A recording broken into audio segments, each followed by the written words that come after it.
Understanding Dementia Behaviors. Yeah.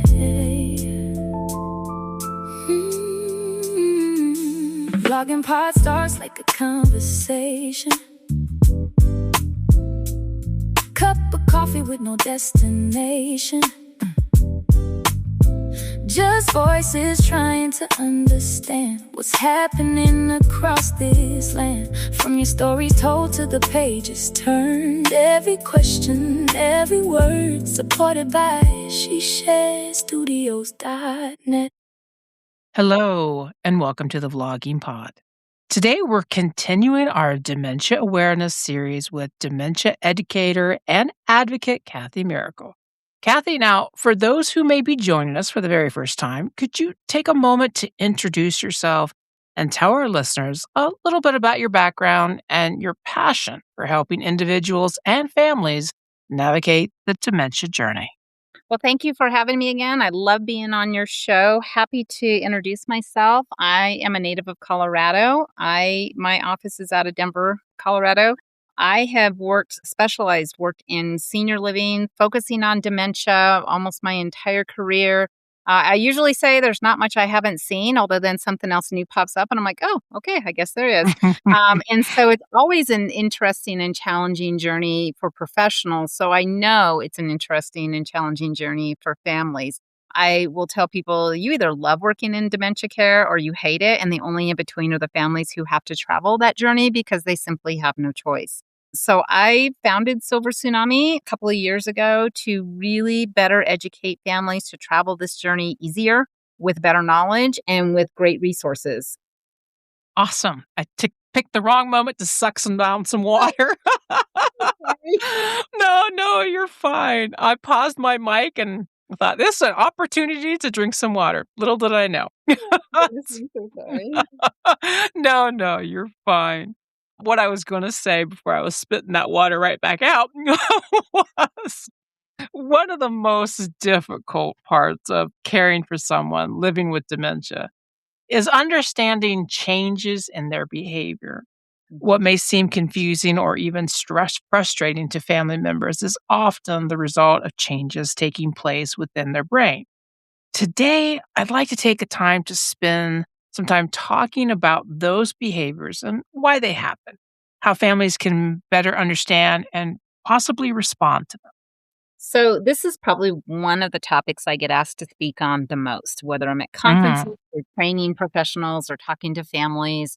So the very first thing I talk about is that, define the word behavior. So when we actually define the word behavior, what that means is that that's how somebody acts or conducts oneself, especially toward others.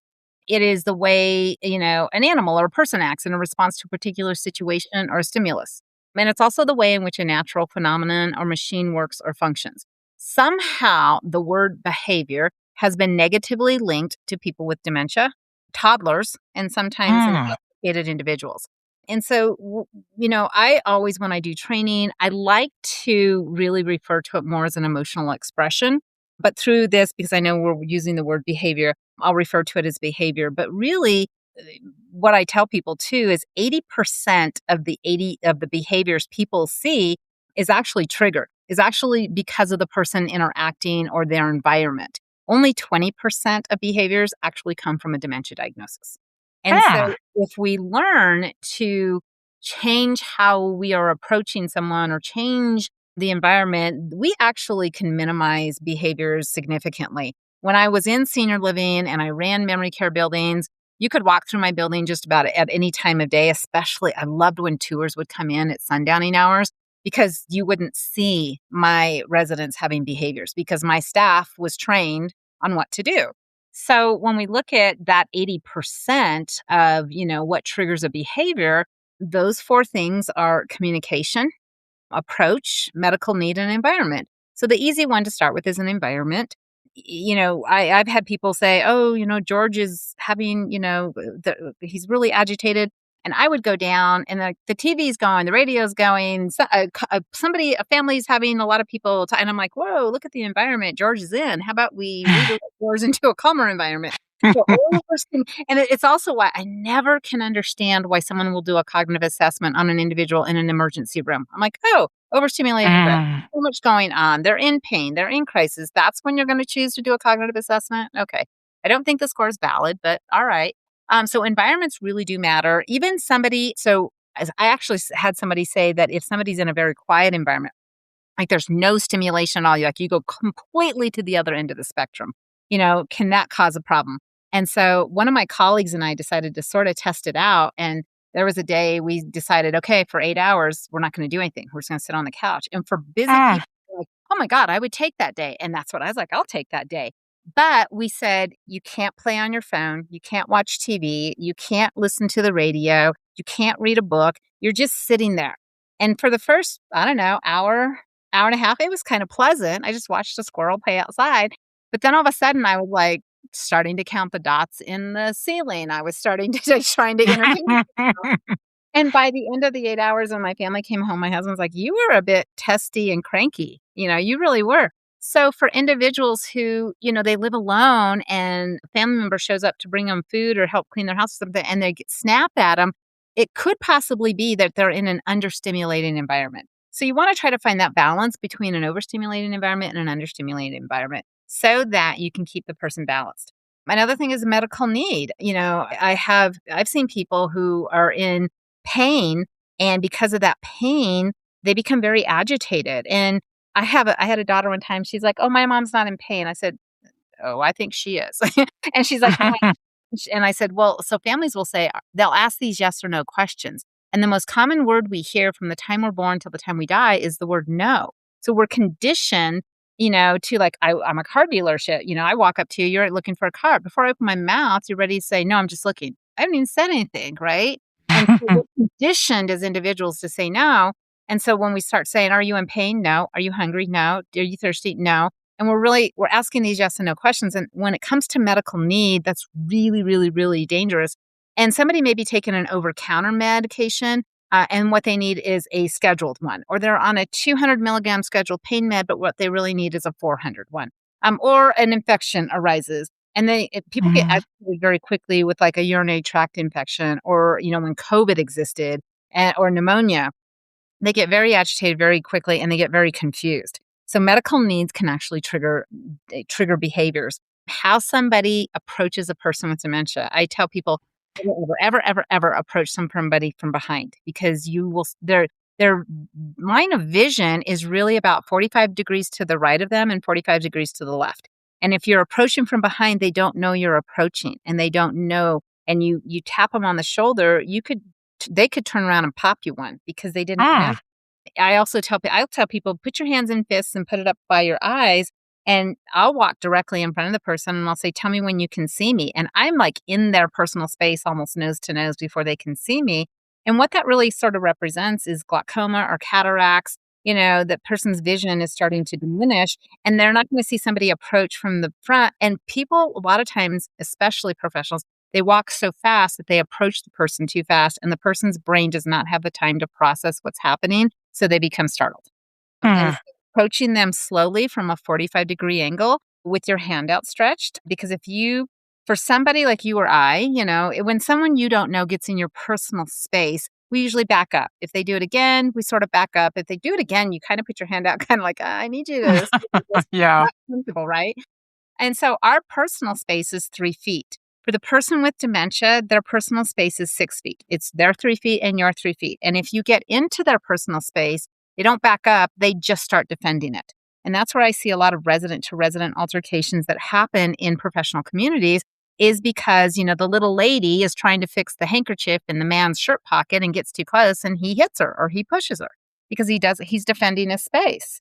And so then it becomes really problematic. So approach doing it slowly. I always keep my hand outstretched. And when I'm saying, hi, I'm Kathi, and the person usually will outstretch their hand, and I can pump their hand a couple of times, which gets their attention, because the palm of your hand is the second most sensitive part of your body. And then they're looking at me, and then I have their attention to get closer to them, or I have their permission to get closer, because they'll smile, or you'll see a look on their face, or you see this look of confusion on their face, and you know not to keep getting closer. You're gonna get hit, or something could happen. And so you want to keep your distance if you don't see the right look on their face. And then communication is the other piece. I see people who communicate too much and too fast. And when that happens, the person doesn't have the ability to process everything that was just thrown at them. So the simpler, the better. Don't give somebody a lot of choices. 2 choices is great. But I tell people, you want to slow down your speech. You're going to feel like you're walking through mud when you talk, but you Mhm. want to slow it down so they can understand you. I also say, as men age, this is where God has a sense of humor. And men age, the decibel range they lose their hearing is the same decibel range as women's voices. So for female caregivers, you want to lower your voice and talk a little slower. It feels funny in the beginning, but when you get practice at it, the person can hear that. They can't. I tell people all the time, quit screaming and yelling. They can't hear that. They just can't. Just lower your voice and talk a little slower. And when people do those 4 things correctly, they can minimize behavior significantly while they're caring for the person with dementia. Hmm. That's very interesting. Now, you talked about the feet, which I would take that as like one of the triggers because you're invading personal space. So, what are some of the most common triggers that can lead to agitation, anxiety, anger, or possibly confusion in dementia patients? I think if I were to pick 2, I would say approach and communication. Those are the 2 top ones I see constantly happening because people they approach the person too fast. They approach the person from the wrong direction. I've even seen people they're trying to help somebody get their shoes and socks and their undergarments and their pants on, and they've positioned themselves directly in front of the person with dementia. And if you startle them, like sometimes when you're trying to put somebody's socks on, their toes can get stuck. And if that hurts, because the person's trying to do it in a quick manner, if that hurts, they're going to defend themselves. And the first thing they do is they reach out and smack the person or push the person or pull their hair. And you've positioned yourself directly in front of them to be kicked in the wrong place or to be you're an open target. So I always say, keep yourself to the side, always a 45-degree angle, because they have a harder time. They're not going to kick to the side. That's not natural. They're just going to kick directly in front of them. So the approach is really, really important. I actually watched a lady who was delivering medications to a woman with dementia, and she one wasn't carrying the medications correctly. She just had this cup in the palm of her hand, and when she approached from behind, the woman turned around and hit her, and pills went flying everywhere. And I thought, Mm. oh my! But she started. It's kind of like if you Yeah. came home and someone came out from behind a door and went boo. Your first Ugh. reaction is to kind of, and your second reaction usually is just take a swing at somebody, right? Like, Mhm. don't do that. Well, that's what you're doing with the person with dementia is you're startling them. So their natural human instinct is to they get startled and then they're going to react. And so approach is a big one that I tell people be very, very careful. Approach from the front, approach 45 degrees, approach very slowly, keep your hand outstretched. Do not approach from behind. Be careful if you're coming up from behind. You actually want to go around them and until they can see you, and then you can kind of say their name. But if you say their name from behind, it's going to cause some challenges. Communication is the other one. I see people all the time. Hey, George, how are you doing? Okay, all he heard was, hey, George. He never heard anything else. And then the caregiver gets frustrated because George isn't responding and they're talking faster or they're talking meaner. And the person with dementia will pick up on body language, facial expressions, and tone of voice before they pick up on anything else. And so it starts to create panic and they start to get agitated. And now it's just this tug of war going back and forth. Mm. Now, we often hear about behaviors such as wandering, repetitive questions, suspicion, or even accusations toward family members. So what do you believe causes these behaviors, and how should possibly the caregivers respond when they happen to occur? So let's take wandering first of all, because I have people who talk to me about, George wandered away from the house. And so there's a difference between purposeful wandering, non-purposeful wandering, and exit seeking. So purposeful wandering happens usually in the home and the person's going around and touching things that they're familiar with. And that's actually a self-soothing activity. And you don't want to mess with that. There's also then you have the non-purposeful wandering. It does happen more in communities than in homes. But you see this jig-jaggedy sort of behavior. They're pacing, their breathing gets different, their face gets red. That's something that they're getting agitated and you need to jump Mm. on and be able to redirect. Exit seeking means they're actually trying to get out. They're trying to get out a window. They're trying to get out a door. They're pounding on something. there's a reason what they're trying to get away from, and so I always, what I used to tell my staff is, I'm like, if Betty is trying, where do you think she's going to go? She's 80 with a walker. Like, do you not think you can outwalk her or outrun her? So if she's trying to get out this door, what is she trying to get to the other side to see? So I used to take residents all the time, and I'd walk them outside. I'm like, well, what are we looking for? We're looking for your car. Well, what color is your car? Blue. Okay. Well, I don't see a blue car here, so maybe we should go back in and make some phone calls. Okay. Well, by the time they get it back inside, they don't know where I'm going to make some phone calls. People try so hard as soon as you say no to the person with dementia, you've now created an argument, and good luck winning it. And so it's kind of like, what is happening? The challenge becomes when people are, you took my money, you took my wallet, because they take it and they hide it so that when they find it, well, now it's not on top of the dresser where it's been 50 years of my life. So the explanation is you must have taken it. So I try really hard at the end of the day, like if someone is you're helping them get ready for bed, can you help them put that in the right spot? Does that work 100% of the time? No, nothing works 100% of the time when it comes to the dementia journey.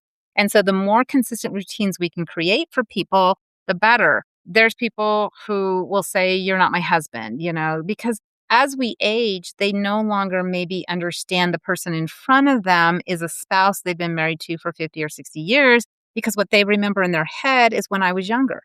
When I was younger, and that's certainly not the person. Or I've seen people who believe that their oldest son is their husband or their brother because they look so much like that individual because of genetics. And those are really tough things to kind of work their way around. Most often in times, families become it's disturbing for a family. It's distraught, and they focus on their feelings and their emotions. And not that those aren't important, they absolutely are. But in that moment, you have to find a way to redirect the person with dementia first.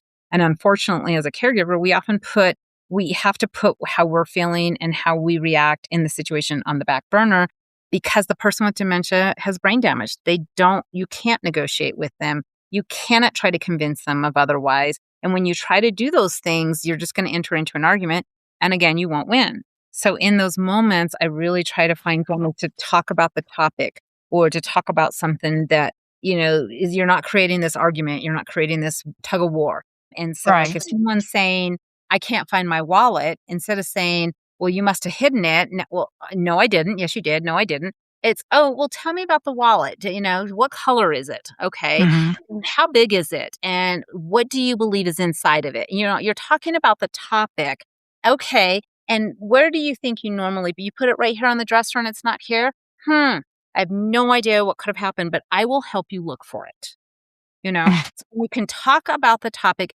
And what I will tell listeners is I've been doing this for over 30 years, and I certainly didn't sound like this 25 years ago or 28 years ago. This takes a lot of practice to be able to not react, because we're human. The very first thing we want to do is we want to defend ourselves, and we react. And so it takes a lot of practice to just take a step back and take a big, deep breath and to say, okay, what questions can I think of that's talking about the topic with this individual, to start to try to redirect them to either get their mind off of what's going on right now, or to be able to find a solution to what they're upset or agitated about. Right. I can understand that. Sorry. I'm looking at my camera. My husband's home. Let's see. So when we talk about dementia and becoming upset or emotionally upset, what are some of the techniques, again, that caregivers might be able to use to handle the situations? Well, usually what my staff was trained to do is I bought a lot of unscented lotion in my communities. Lavender, using an essential oil that has lavender in it. There's a lot of great oils out there, different companies. Just make sure you're buying 100% oil. If you go into a store, you see oils that are all the same price that are not 100%. I mean, like rose oil should be more expensive than lavender oil. Lavender oil was one of the cheapest oils you can get. But lavender oil, and I would put it in unscented lotion, because I would sit down with somebody, and if they're agitated about something, I go, well, can we sit and talk? Sometimes they'll let you, sometimes they won't. But with people, if I say, oh, oh my goodness, we have some ice cream right here. Can we just sit and talk? And then I can take lavender lotion and I'm rubbing the palm of their hands. I've been able to de-escalate people very quickly, because again, the palm of the hand is the second most sensitive part of the body. The first is anything around the mouth. But if you're sitting there kind of massaging the palm of their hand with lavender oil or lavender lotion, and I really truly get unscented lotion with essential oil. I don't go out and get lavender lotion that you don't have the amount of lotion, lavender scent in it that you need. So Mhm. that's I use those two combinations. But just sitting there and just massaging the palm of their hand with the lavender that they're inhaling, that actually can keep somebody, it starts to calm them down. That's one thing. The other thing that it can be really, really helpful for people is that from the time somebody's born until the time we die, when we feel any kind of emotion, when we're angry, frustrated, agitated, overwhelmed, depressed, the brain actually releases a chemical. And what that chemical craves is something salty, sweet, or fatty. So I've been in trainings and conferences, and I can pick out several people and say, tell me what your comfort food is. And it will land in one of those three categories. So as when we get frustrated or we get agitated, we turn to chips and fries and pizza and beer and wine and chocolate and ice cream. And it will fit into one of those three categories. And once the body is consuming one of those things that's salty, fatty, or sweet, all of a sudden that chemical starts to calm down in the brain and the person can start to calm down too. So I used to go through a lot of vanilla ice cream too, because we get vanilla ice cream and put caramel on it or strawberry topping or chocolate syrup. So that, as soon as somebody sees that, and that was really important to me as part of their admission paperwork is what is their three top comfort foods. And most people know that. And so I would make sure that we knew what the three top comfort foods were. And we would be able to give it to that person and that's something I like. And as soon as they start consuming it kind of on their own, they start to calm down. And then if you can combine that with the lavender lotion, there's ways to be able to, soft music if they have a favorite, blanket or stuffed animal. I mean, everybody's just slightly different in what's going to calm them down. What I will say is don't say, please calm down, that nobody in the history of the world, when hearing those words, actually calm down. So don't say those words. So we want to use the techniques that are individualized or customized to that person. Right. So, Kathi, as we finish our conversation for today, what would you think would be the most, like our listeners to remember about the behavioral changes that often accompany dementia? Well, the very first thing that my teams and when I work with families that I really impress upon them is that you are interacting with an individual who has brain damage. There's nothing other way to describe this because as the brain goes through the dementia journey, whatever type of dementia that is, the brain is shrinking and the brain is having more difficulty sending messages from point A to point B or difficulty processing the information or recalling it. So how would you interact with a person is 6 months out of a car accident? You're not gonna expect them to interact with you as normally as you would before they had the car accident because we have this somewhat understanding that we know car accident created this traumatic brain injury for you. And somehow people don't seem to get that a traumatic brain injury is brain damage, just like dementia is brain damage. So you have to enter into their world. You have to approach and interact with the person with patience, creativity, being a detective, providing space, and most of all, having a sense of humor. I used to tell my teams all the time, check your ego and pride at the door, because if you don't, it's going to get bruised and damaged pretty quickly. And so you have to always look at things from their perspective. And there are many times we say, I know this is not the person. I know it's the brain damage. And so I need to give them some grace and I need to take a step back. And it's okay to say, I need a break. I need to walk away from this. I mean, families who do with this 24 hours, 24/7, I don't know how they do it because in a community, we have different shifts. We tap out. And when somebody's getting frustrated, somebody else steps in to then deal with, whatever's going on. But Right. families, they need to realize and understand it's okay to step away from the situation, take a break. Hence the reason I really encourage getting a support system in place early on, even if it's meaning that somebody's coming in to give that caregiver the respite they need, because at some point they're going to burn out. They will say and do something that is going to not something they can ever take back. So I tell families all the time, please know and understand any type of dementia is brain damage and that you're dealing with a person who the brain is not functioning the way it did prior to having that diagnosis. Right. I want to thank you again, Kathi, for joining us tonight. Thank you so much for having me. Always a pleasure to be on your show. Awesome. I want to thank our listeners for joining us. Until next time, bye bye for now.